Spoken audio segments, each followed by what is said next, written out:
Kannada matrimony ಆಷಾಢ offer. ಈಗ membership ತಗೊಳ್ಳಿ, ಆಷಾಢದಲ್ಲಿ free ಆಗಿ ಯೂಸ್ ಮಾಡಿ. ಅಲ್ಲಿ ನೀವು ಅಲ್ಲ ಈಗ ಏನಾಗ್ತದೆ ಸರ್, ನಿಮ್ಮಲ್ಲಿ ಯಾವ ಮಾನದಂಡದ ಮೇಲೆ ಇವರು ಮಾಡಿದ್ದಾರೆ ನಮಗೆ ಗೊತ್ತಾಗ್ತಾ ಇಲ್ಲ.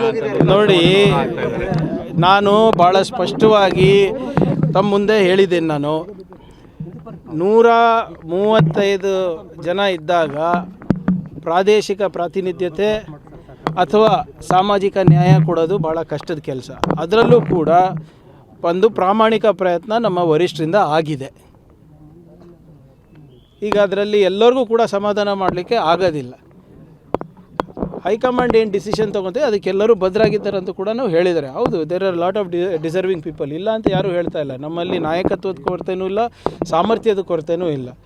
ಕಷ್ಟ ಏನಪ್ಪ ಅಂದರೆ ಬರೀ 15% ಅವ್ರಿಗೆ ಮಾಡ್ಬೋದು ನಾವು. 224ನಲ್ಲಿ ಬರೀ 15%ಗೆ ಮಾಡ್ಬೋದು, 33 ಜನಕ್ಕೆ ಮಾಡ್ಬೋದು ನಾವು. ಸೊ ಸ್ವಲ್ಪ ಸಹಜವಾಗಿ ಕಷ್ಟ ಅಲ್ಲ. 135 ಇದ್ದಾಗ 35 ಜನಕ್ಕೆ ಮಾಡು ಅಂದರೆ ಯಾರಿಗೆ ಬಿಡೋದು, ಯಾರಿಗೆ ಹಿಡಿಯೋದು ಹೇಳಿ? ಅದು ಅವ್ರು ಚರ್ಚೆ ಮಾಡಿರ್ತಾರಲ್ಲ ಇವರೇ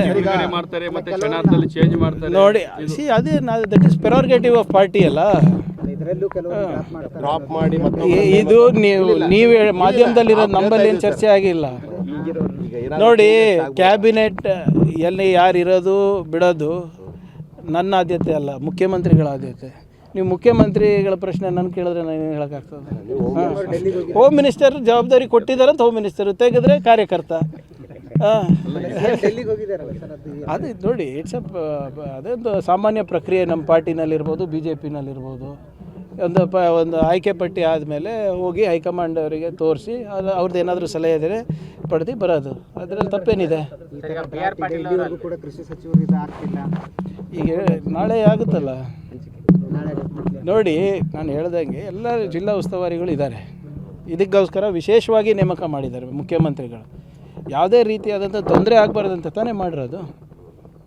ಈಗ ನೀವೇನೇ ಹೇಳ್ಬೋದು, ಒಂದು ಮಾತ್ರ ಒಪ್ಪಬೇಕಾಗ್ತದೆ. ಕಳೆದ 2-3 ವರ್ಷದಲ್ಲಿ ಹಿಂದೆ ಕಾಣದಷ್ಟು ನಮಗೆ ಪರಿಹಾರ ರೈತರಿಗೆ ನಾವು ತಂದು ಕೊಟ್ಟಿದ್ದೀವಿ ನಮ್ಮ ಜಿಲ್ಲೆಯಲ್ಲಿ ಮತ್ತು ನಮ್ಮ ರಾಜ್ಯದಲ್ಲಿ.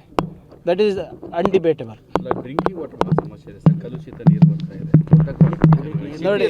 ನೋಡಿ, ಇದನ್ನು ಕೂಡ ಈಗಾಗಲೇ ಚರ್ಚೆ ಮಾಡಿದ್ದಾರೆ. ಖಂಡ್ರೆ ಅವರು ನಿನ್ನೆ ರೀಜ್ನಲ್ ಮೀಟಿಂಗ್ ತೊಗೊಂಡಿದ್ದಾರೆ ಬೆಳ್ಳಾರಿನಲ್ಲಿ. ಸೊ ಈಗ ನಾನು ಹೇಳ್ದಂಗೆ ಇದು ಒಂದು ವಿಚಿತ್ರವಾದಂಥ ಬೆಳವಣಿಗೆ. ಇದು ಎಲ್ಲಿನೋ ಯಾವಾಗಲೂ ಆಗ್ತದೆ, ಈ ಸರಿ ಸೂಪರ್ ಎಲ್ಲಿನೋ ಆಗಿರೋದು. ಸೊ ಇದು ಬರೇ ನಮ್ಮ ಕಲಬುರಗಿಗೆ ಅಥವಾ ರಾಜ್ಯಕ್ಕೆ ಸೀಮಿತ ಅಲ್ಲ, ಇಡೀ ದೇಶಕ್ಕೂ ಆಗ್ತದೆ. ಮತ್ತು ಹಲವಾರು ಬೇರೆ ಬೇರೆ ದೇಶಗಳಲ್ಲೂ ಕೂಡ ಈ ಸಮಸ್ಯೆ ಉದ್ಭವಿಸ್ತದೆ. ನಾನು ಹೇಳ್ದನಲ್ಲ, ಬರೀ ಇದು ಜೂನ್ ಜುಲೈದು ಅಷ್ಟೇ ಅಲ್ಲ ಸಮಸ್ಯೆ. ಮುಂದಿನ ಜೂನ್ ಜುಲೈ ತನಕ ನಾವು ಕಾಪಾಡ್ಕೊಂಡಿರ್ಬೇಕಾಗ್ತದೆ ನಮ್ಮ ಮೂಲಗಳನ್ನು, ಜಲಮೂಲಗಳನ್ನು. ಸೊ ಅದಕ್ಕೂ ಕೂಡ ಒಂದು ವಿಶೇಷವಾದಂಥ ಆದ್ಯತೆಯನ್ನು ನಾವು ನೀಡಿದ್ದೇವೆ. ಈಗಾಗಲೇ 1 ಕೋಟಿ ಪ್ರತಿ ತಾಲೂಕು ಕೂಡ ಕುಡಿಯೋ ನೀರಿಗೆ ಕೊಟ್ಟಿದ್ದೇವೆ. ನೋಡಿ, ಅದು ತನಿಖೆ ಮಾಡ್ತಾ ಇದ್ದೀವಿ. ಈಗ ಎರಡು ಪ್ರಕರಣಗಳು ನಮ್ಮ ಕಲಬುರಗಿನಲ್ಲಿ ಆಗಿದೆ. ಒಂದು ಅಫ್ಜಲ್ಪುರ ಮತ್ತು ಒಂದು ದಂಡೋತಿ ಶಾಲೆಯಲ್ಲಿ, ಚಿತ್ತಾಪುರ್ನಲ್ಲಿ, ಸೇಡಂನಲ್ಲೂ ಆಗಿದೆ. ಈಗ ಇದು ವಾರ್ಡನ್ಗಳ ಮೇಲೂ ಕೂಡ ಆ್ಯಕ್ಷನ್ ತೊಗೊಂಡಿದ್ದೀವಿ. ಮತ್ತು DCಗೆ ನಾನು ಕಟ್ಟುನಿಟ್ಟವಾದಂಥ ನಿರ್ದೇಶನ ನೀಡಿದ್ದೀನಿ. ಜಿಲ್ಲಾ ಮಟ್ಟದ ಅಧಿಕಾರಿಗಳು ಹೋಗಿ ಸರ್ಪ್ರೈಸ್ ವಿಸಿಟ್ ಮಾಡಬೇಕಾಗ್ತದೆ ಎಲ್ಲ ಕಡೆ ಅಂತ ಈಗಾಗಲೇ 4-5 ಕಡೆ ಮಾಡಿದ್ದಾರೆ. ಸ್ವಲ್ಪ ಇದನ್ನು ಹೆಚ್ಚು ರೀತಿಯಾಗಿ JDಗಳು ನೋಡ್ಕೋಬೇಕು. ಅವರಿಗೂ ಇವತ್ತು ಕರೆಸಿದ್ದೀನಿ ನಾನು. ಕನ್ನಡ ಮ್ಯಾಟ್ರಿಮೋನಿ ಆಷಾಢ ಆಫರ್. ಈಗ ಮೆಂಬರ್ಶಿಪ್ ತಗೊಳ್ಳಿ, ಆಷಾಢದಲ್ಲಿ ಫ್ರೀ ಆಗಿ ಯೂಸ್ ಮಾಡಿ.